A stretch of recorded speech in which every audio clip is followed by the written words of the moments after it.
Hello, everyone. You're welcome to another episode of InReality podcast, and we are glad to be here. And trust me, today's episode is going to be awesome because I have someone very special in my midst. This person has been my brother right from small. We grew up together. We saw life together.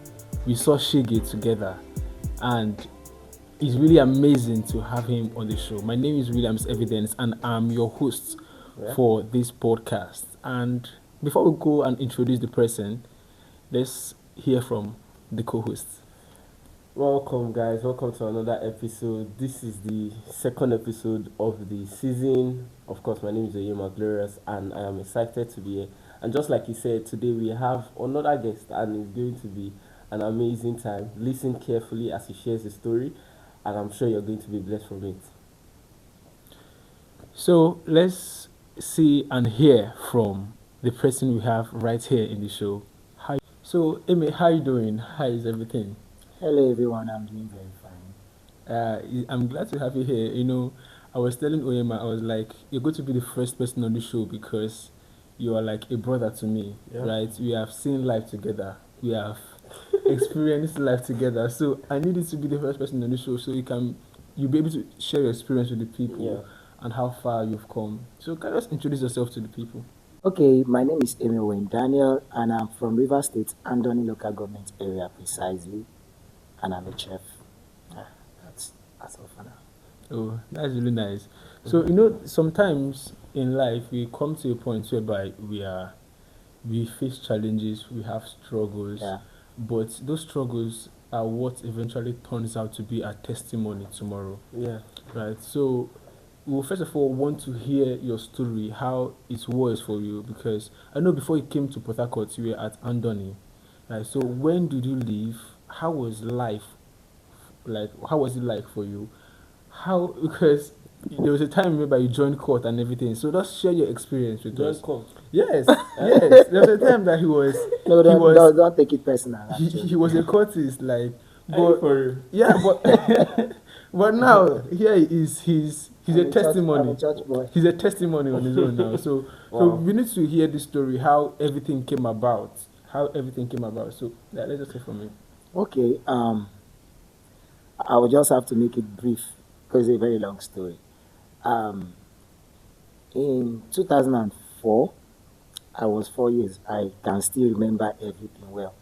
When I was hustling with my dad and my mom. Although then my mom and my dad, they were not too okay with each other. They were not compatible from one quarrel to the other. But regardless, so things were quite difficult for us that period. So we had to look for means to also support the family, to cater for the family. So I had a friend then, as little as we were then. I had a friend who had a brother then that is into all this, what you know as militants, pirates, those ones that patrol on the sea and all that, rob people. So when I looked at it, I saw that these people are making a lot of money. When you rob, you have something. So because of my family, actually I didn't want to go for that, but I had to because of the circumstances of the family. Wow. So I had to just be of help. So I joined from age 4. Wow. I can't forget my first. From age 4. Wow. Everything is just. You know they work out by that time. Like, yes. Wow. You met them to join, or they recruited you? They recruited me. I followed my friend, so I was introduced, and that's it. Wow. So my first experience was when we went to the camp across the sea. There's where my place is, so you will go across. Like the distance should be about 15-20 kilometers. So we went across to the other side to their camp, and where they initiated me, I saw beating, machete drilling. That's what they call it, machete drilling. I saw beating. So after that day, they were beating you? Yes, they have to bring you on board. With beating? Yes, machete. All this your back. So yeah, that's how it is. Wow. So after that day, I came back. I came back very late. My dad, in particular, was asking me what's going on. Why are you coming back to the house late? And my dad is this kind of person that likes discipline. Okay. He's a very contented person. He's okay with where he is. So he was asking where I was coming from. I just had to lie and all that. So that day gone. So from the next day, I will observe. My dad is a fisherman. Okay. He goes for fishing and also crayfish. So when he goes out early in the morning, as early as 6 a.m., he's out of the house for his daily bread. So I will also go out myself for my own daily For bread. your daily bread. So I also go out and we rob a lot. I won't lie to you. You know when you're doing something that you're not okay with, you're not comfortable, but you're just doing it just because of where you found yourself. So it got to a point. This happened for like 2 good years. I was doing it. I can't imagine a 4 or 5 year old boy robbing. Yeah. So after my 5th year birthday, the next year came, which was supposed to be my 6 years birthday, and I just told myself I can't continue. My dad is not this kind of person, so I shouldn't be portraying what is not in my family. So it wasn't easy to leave. If you ask anybody around, they will tell you it wasn't easy. I had to, hustle. I was literally doing like 6 different jobs in a day just to gather up money, to get some drinks and all that, to go and give them. Oh, and you have say, to settle them yes, before you leave. that I'm leaving. I don't think I can continue. As Before, as a 6-year-old. yeah, before they could Wow. release me to go. So after all that, everything started moving well. But I usually hear that cultists, like, you don't just live like that. Do you think that they allowed you to go because you were Young or you were a maybe. young person? If you saw one who is 15 or 22, do you think they will let the person go, like, just like that? Well, the issue here is, I must say, I think why they let me go is because there is a plan God has for me. Because no matter how old you are, Yeah. you can't live just like that. You can end up dying. Yeah. They will take your life because you're looking like a threat to them. You already know Living, their- yes, you you know their already ins know and the in and outs. out. So Actually. you living is like, this guy will be a threat. You Yeah. understand? So, Wow. but I think there is God's hand in Involved the whole in it, thing, yeah. because when I met them and I gathered all the money, bought all the things, they were happy. They said no problem. So they let me go, just like that, till today as I'm speaking to you. So in 2006, January, my auntie, that's my okay, my mom and my dad had a terrible issue that resolved in divorcing. Okay. So you know all those olden days divorce now. They don't need to sign any paper Yeah. and all those things. Yeah. Get out of my house, get out. Before you know, the wife is gone. So that was it. I saw hell like I've walked to. We sell periwinkle, we sell crayfish, we've walked the whole. If you read of Bonny, Yeah. there is nowhere in Bonny I have not walked. So after that, my mom left. I was age 6. So I was literally the one taking care of my other siblings that followed me and all that. So 2006, my auntie, my dad's younger sister, they all came for Christmas. That is 2005, crossing over to 2006. Right. So while they were planning going back to Port Harcourt, 2006, January precisely, I didn't know it was a test. They gave me money to keep when they came that December. Okay. And it was looking like, it's like these people have forgotten this money. This is God, doing wonders for me, doing miracles. Do you understand? They were not bothered. They didn't ask me anything about. Obviously, if you see the way everything was going, It was as though they've forgotten about the money. Yeah. So when they came back, okay, that was in that early 2005 Yeah. when they came December. for January. No, 2005 January for Okay. something. That's when they gave me that money. Okay. So that money has been in my care since that January to December. You kept it till December. I'm telling you, that's how I was trained. Leave the fact that I'm carrying gun, I still have that good Yeah. side Yeah. because of my own training. So when they came to December, I said, okay, me too, I've forgotten about the money, but it's somewhere There you in can. my box. Yeah. So December, everybody was happy. After all that, January, they wanted to go back. They called me. Where is the money? We gave it to keep. And I'm like, Which money we talk about? as of 2006, the money I'm telling you about is about, I think that was like 40,000 naira. Oh my Jesus. Money where person go use guy. 2006. I'm telling you, that was like, I think it should be up to 150,000 now. Yeah, in Yes. value more than Yes. even self. More than well. So I said, okay. I told my parents, they asked me of this money. I brought the money out, clean the way it is. I didn't touch it. Despite the fact that we were suffering and all those working, my mom wake up early. So they now told me that it was a test. That they were actually looking for one of our relations they can take to Port Harcourt to train. That I'm the one that is qualified for that. Everything was moving smoothly. Yeah, so if I want to ask, because not everybody who experience a parent leaving them like remains the same. So do you think that your mom leaving you affected you negatively in one way or the other? I must say, not really.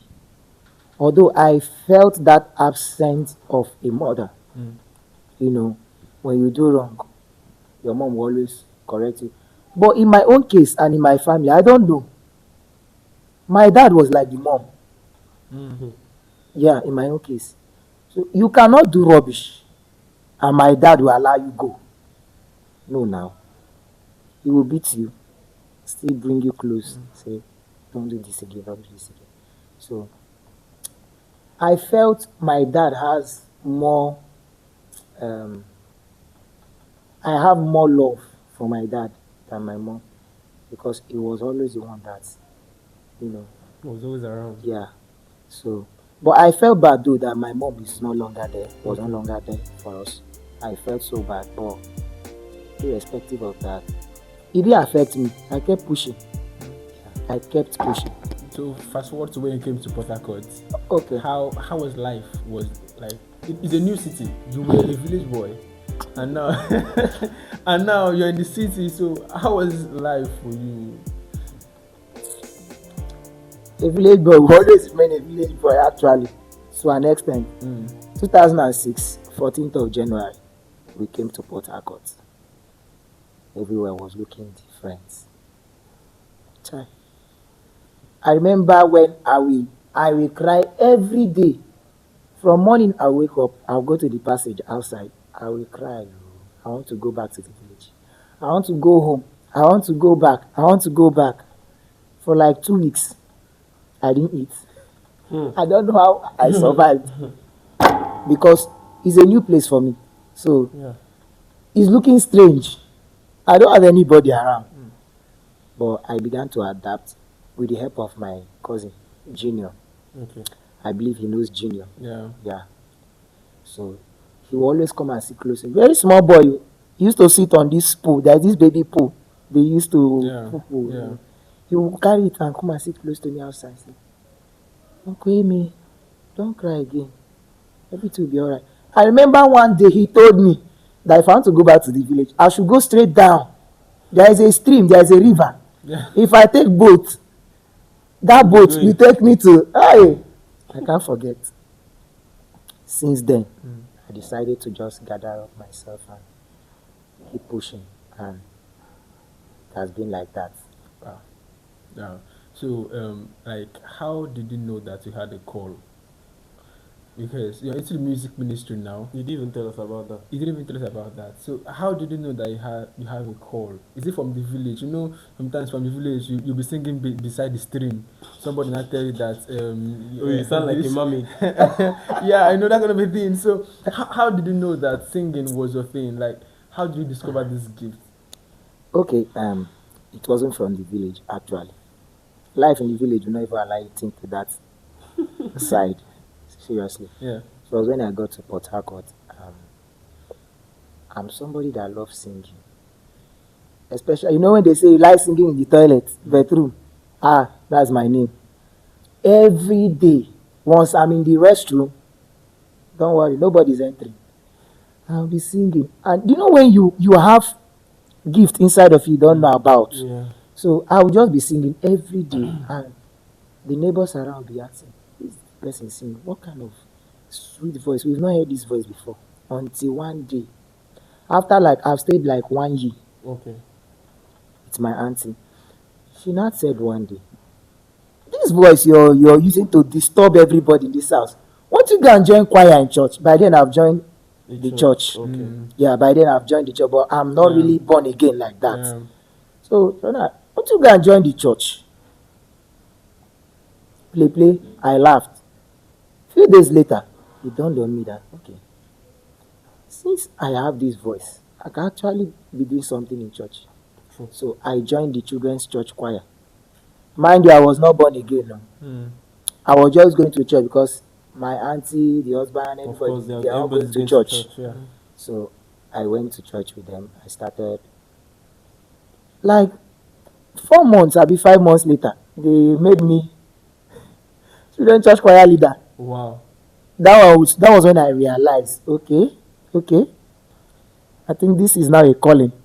But I didn't still believe. I just thought it that way, and that was how I started from children's Do you have any church. question for him? From children's church, Yes, please. early teens church, I became the leader, assistant leader in early teens church in Gateway. From assistant leader, I became the leader. I handed over from early teens Okay, church. your auntie and uncle, they were gateway members. They are all Gateway members, Okay, deacon and deaconess. Oh, wow. Yes. Okay. So after that, I graduated. That was when we now had Joshua Generation Youth Church. Church, That was yeah. youth church Yeah, then. yeah. Okay. So they brought me in. I became the praise team leader and the assistant music director there. I was leading people way older than me. Are you serious? And I don't know how they, as at then I was like I think 16, 17 years then. And I was leading people from 22, 23, 24, 25. Wow. And they were submissive. So from there, they now brought about Mighty Things Church Yeah. that we all know, Mighty Things Church in Gateway, and they had to call us back Okay. to come and start Mighty Things Church. That was how I became a member of Mighty Things Church, and I was leading the Mighty Things Church with about just 5 people in the choir, and it was not easy, but I kept pushing and pushing and pushing. We grew to about 40 committed members. From there, I graduated. I started the main church choir, and yeah, that's how the journey That's happened. amazing. So, your relationship with God, like, when do you Okay. you give your life to Christ? At what point? Oh, okay. That was on my birthday, Okay. 14th of May, 2014. The way you have these dates in your head, Like they fear me.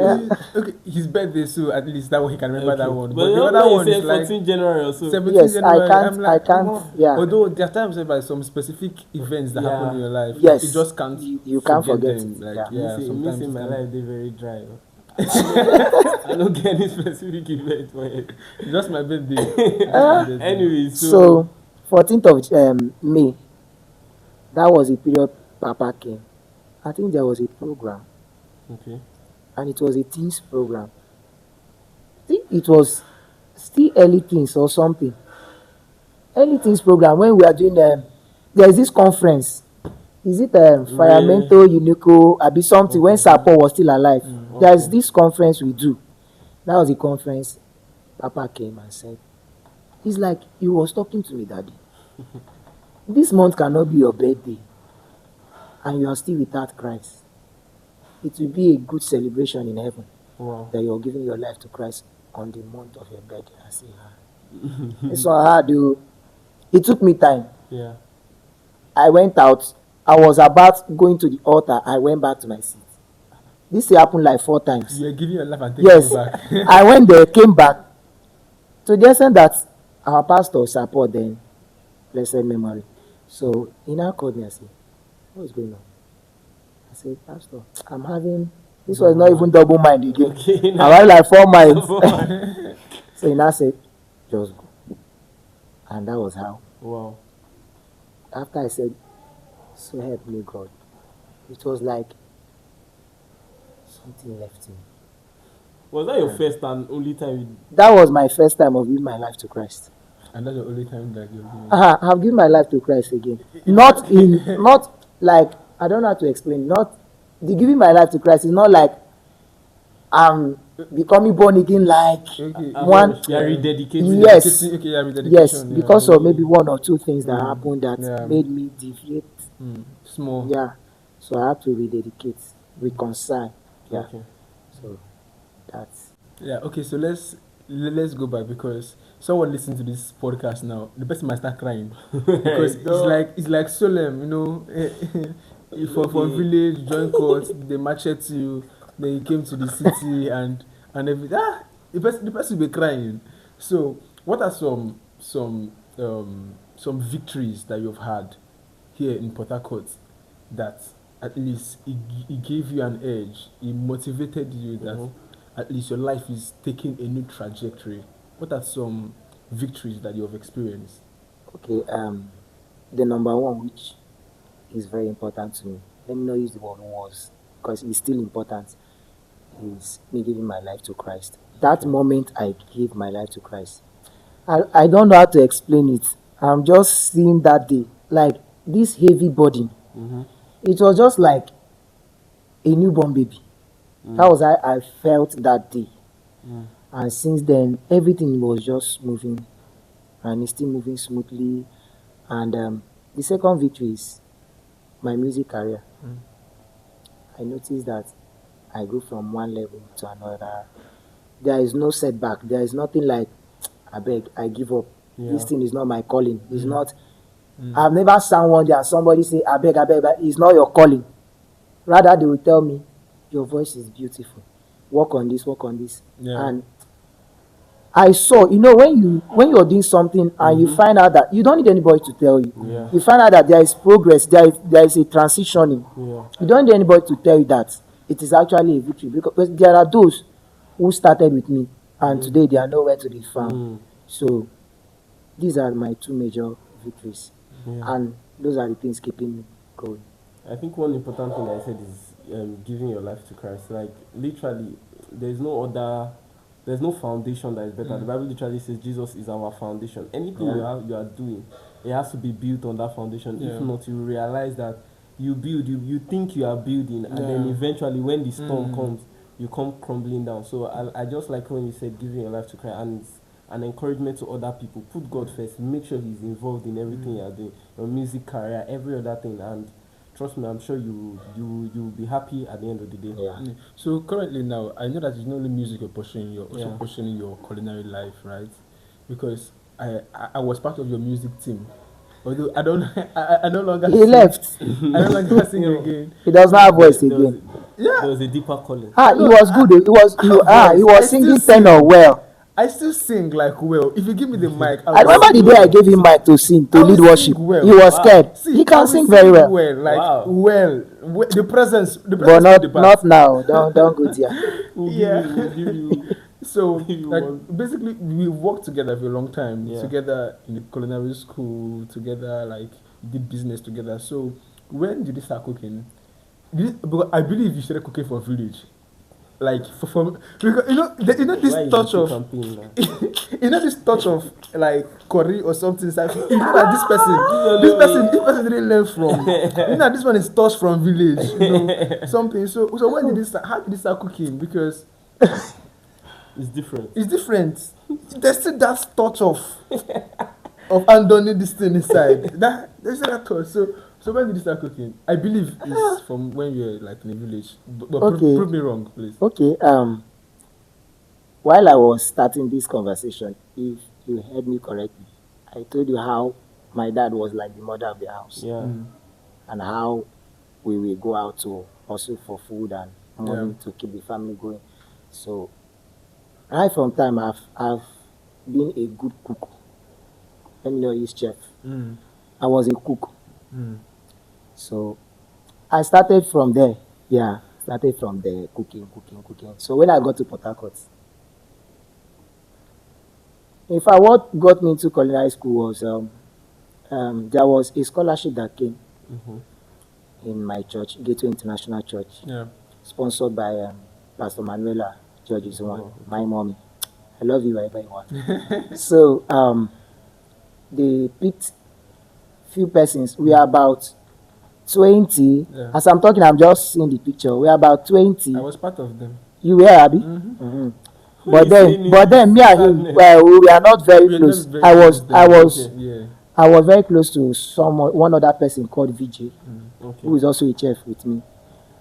So when that scholarship came, I did all the exams. I passed. Then they said they needed somebody else to join. I had to fight for him because he was the only one I know then. So I had to fight, and they also gave him scholarship. So we started Alma College of Culinary Arts here in Port Harcourt City, at the George precisely. So we started. It has not been easy going to school every day, Monday to Friday. Morning, as early as 8 o'clock, you are in the kitchen. Wow. Devotion is 7 o'clock. We do devotion in our culinary school. Wow. So that means by 6 you have left your house. So 7 on the dot you are in school. 8 o'clock you're in the kitchen. If you're not in the kitchen will be locked. So you've lost out that day. So that's how I started. How long was it? From 8 o'clock till about, we close sometimes 4. No, I mean like how long did you stay? I was supposed to do 6 months basic diploma. Okay. But I ended up doing like, I think 1 year and 6 months. I know I told you about it. Yeah, that's the grace. You know when this, I don't know if it's in the Bible, they said, you took what the enemy meant for evil and you turned it for good. Yeah. In my own case, that was what happened. I actually got suspended from the school. Was it suspended? Expelled. Okay. I pleaded because I went for church program. This church where I carry for head. Maybe I start. I'm serious. So you missed a class or yes, something? I missed class without taking permission. Okay. Which on a norm is not anybody's concern.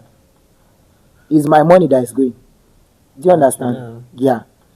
But because of the love, I was very close to my boss to the extent if she comes to the kitchen today and she's smiling, I'll just like, Mama, you know they're okay. So maybe later I'll just meet in the office, she starts crying and explaining what is going on. So that was how close I was. To her? We are about 15 in my set. Okay. So among everybody, I was the only one she shares things with. Privilege. So when I came back from the church program, I got my letter.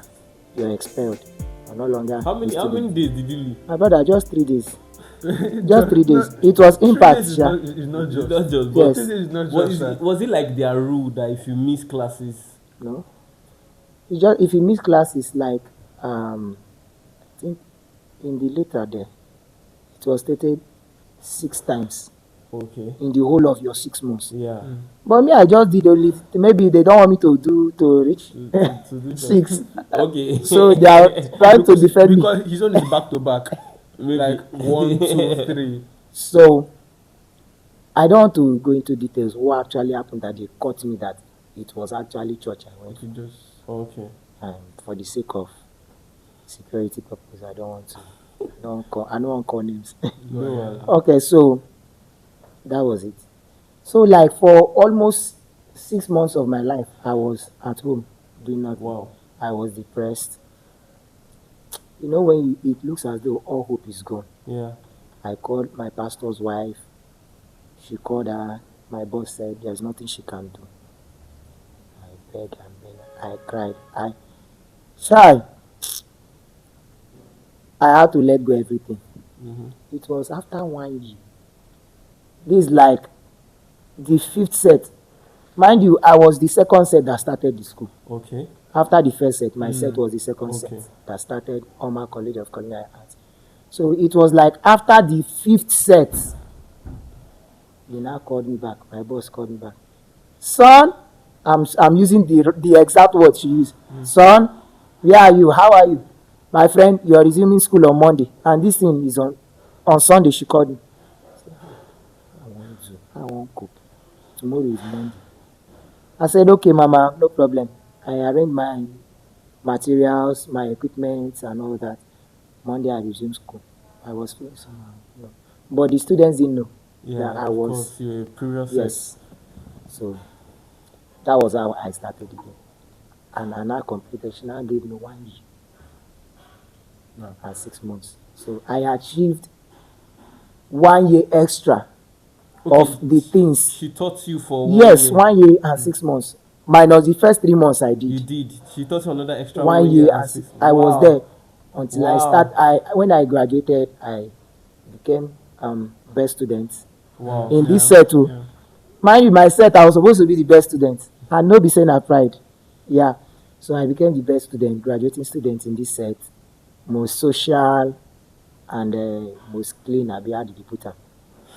I took like 3 certificates over that period. Yeah, I think I showed him. So that was how my journey began.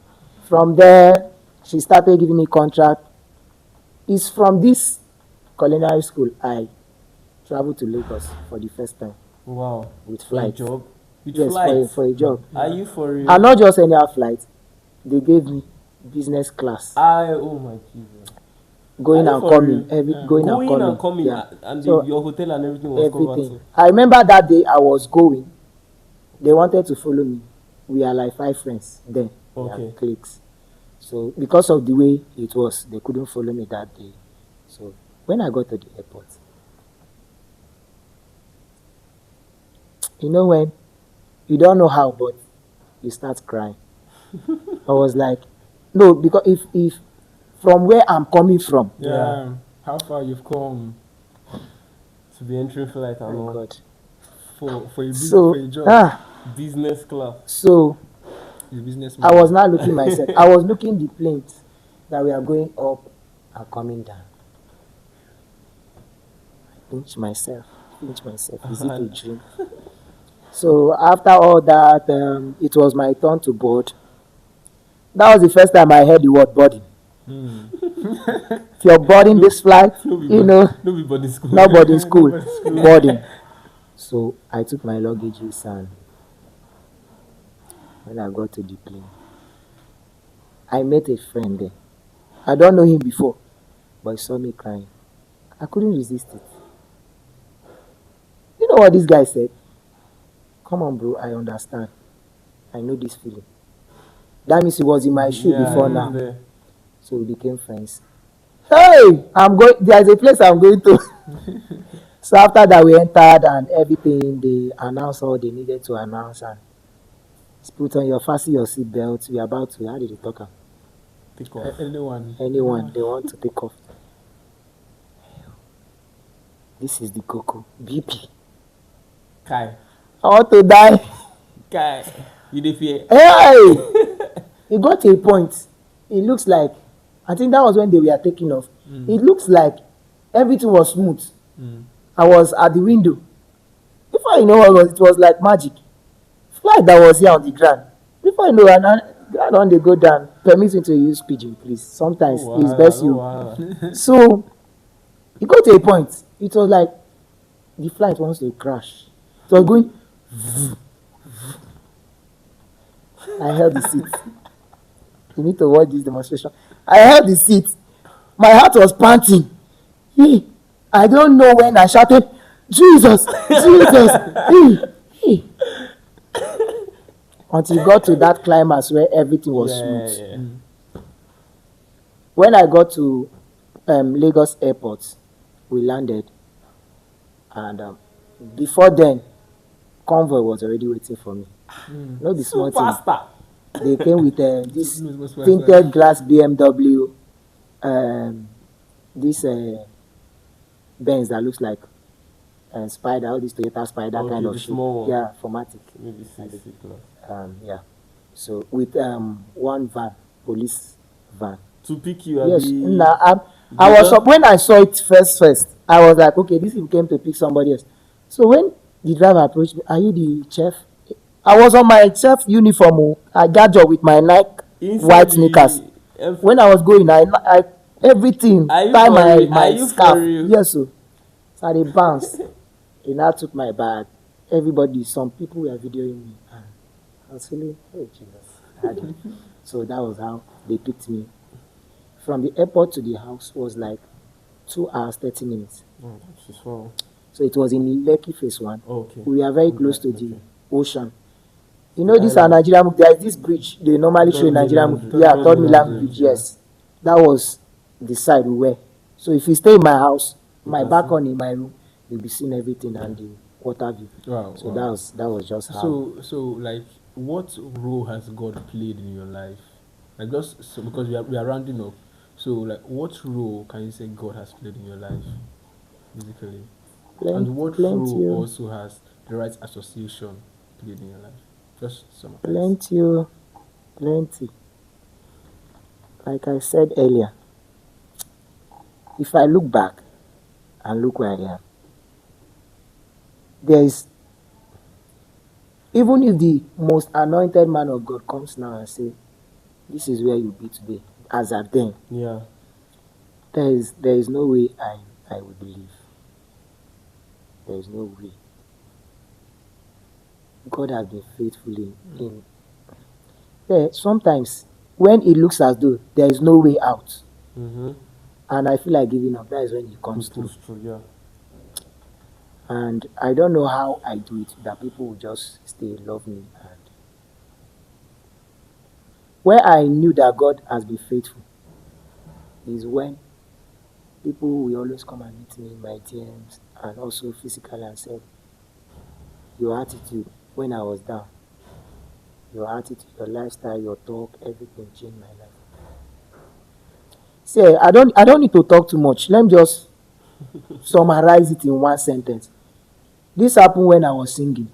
Let me use my music career. This happened there was a day I was leading praise and worship in church. I didn't know one of my bosses. I won't call the name. But she's a well-known person, a good music minister in Gateway. Okay. She came to church, was very down that day. Nobody knew. All our plan is when she goes home, she just sleep take her life. Something. Take her life.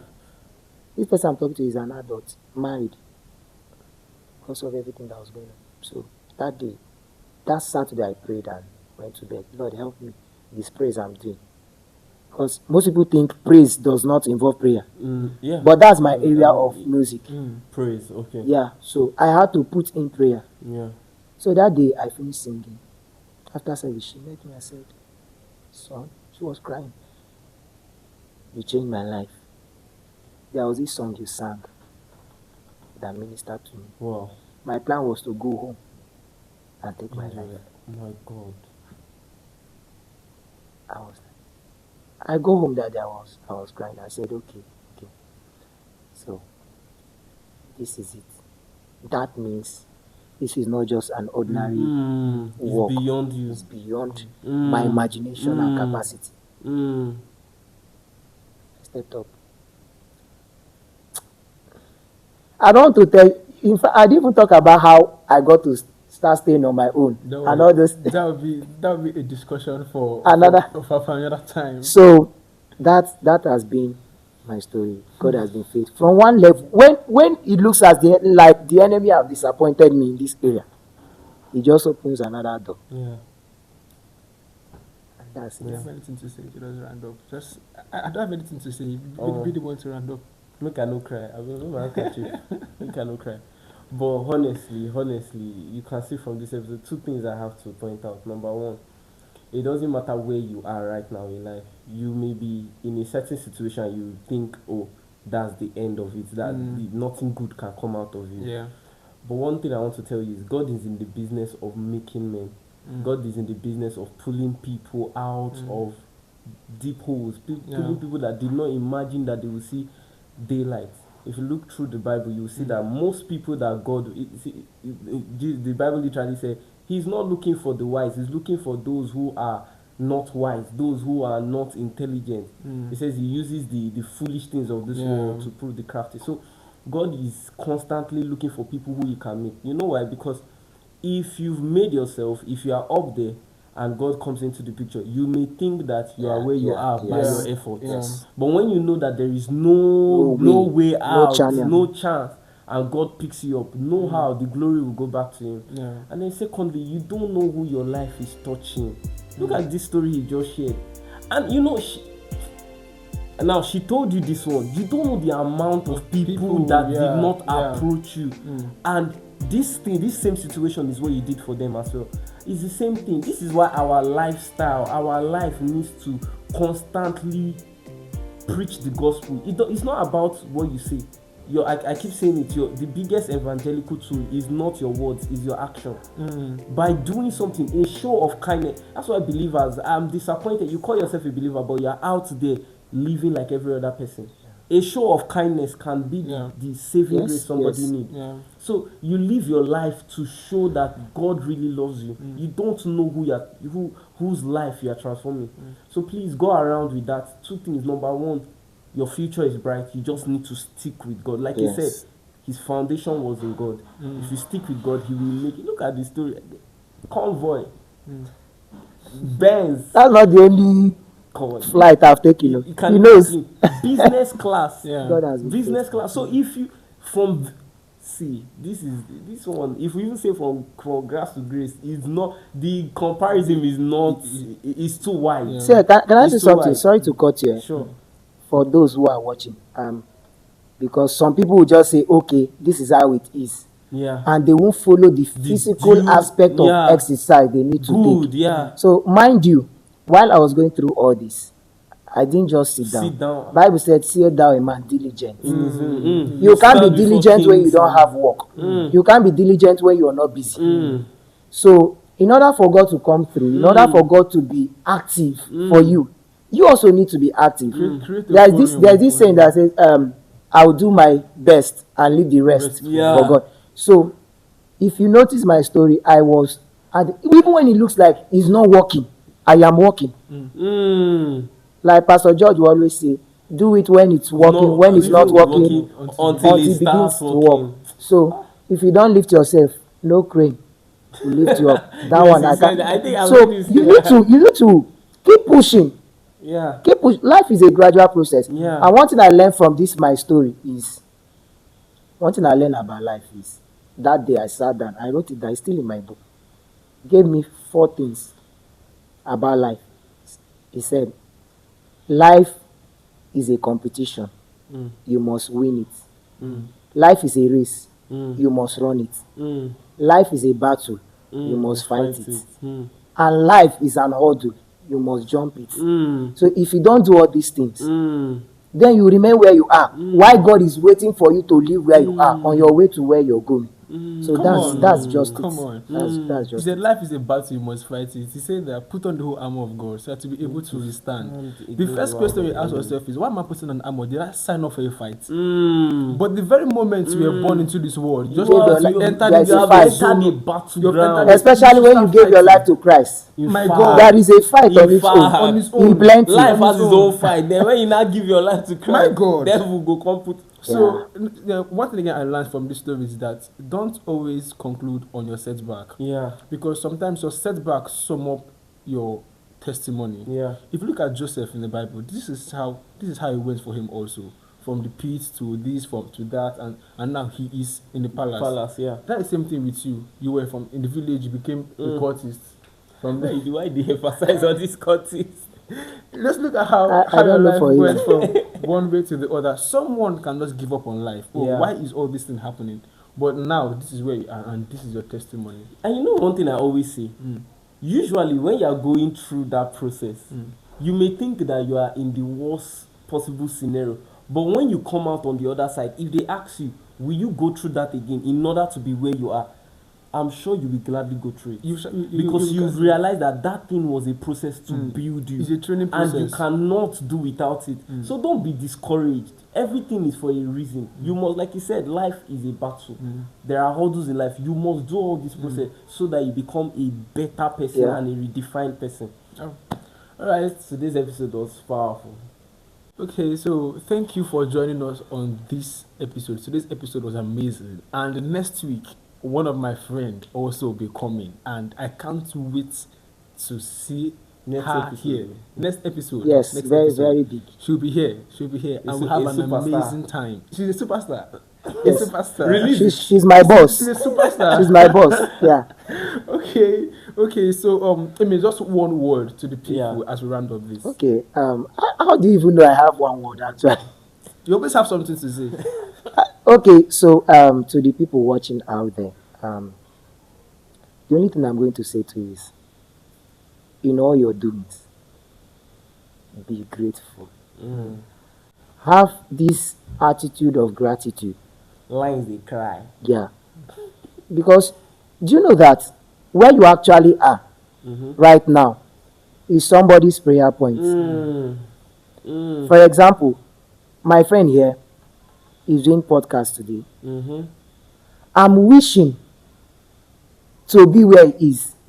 I'm using a good example now. I'm wishing to be where he is. Okay. He is wishing to be somewhere. Not knowing that somebody now else, is wishing to be where I am. Like this is where this person wants to be in the future. And I'm wishing to be. Meanwhile, him now, he wants to leave this level. So mind you that the position you are is a competition. Somebody is also fighting to push out of that position in order to get to that position. So what you need to do is to be grateful for where you are on your way to where you're going. And keep working on. And keep working. Keep working. Alright guys, thank you very much. So do well to share to your friends, your families, your enemies. Your enemy is very important. I like that line. Very important. Your enemies, yeah. If you're watching on YouTube, do well to press the subscribe button and subscribe to our YouTube channel. If Drop a you're comment. listening on Spotify, do well to leave us a 5-star rating and also drop a comment. Share across all social media platforms. Follow us on Instagram, on TikTok, on Facebook. We are everywhere to reach out to you. Everywhere. You don't have an If you excuse. hear any of our clips anywhere, please do well to like, comment, and share the clips to your friends and families. And trust me, this episode is going to bless your life. Thank you very much for joining us in this episode. I will see you in the next one. Ciao. Peace.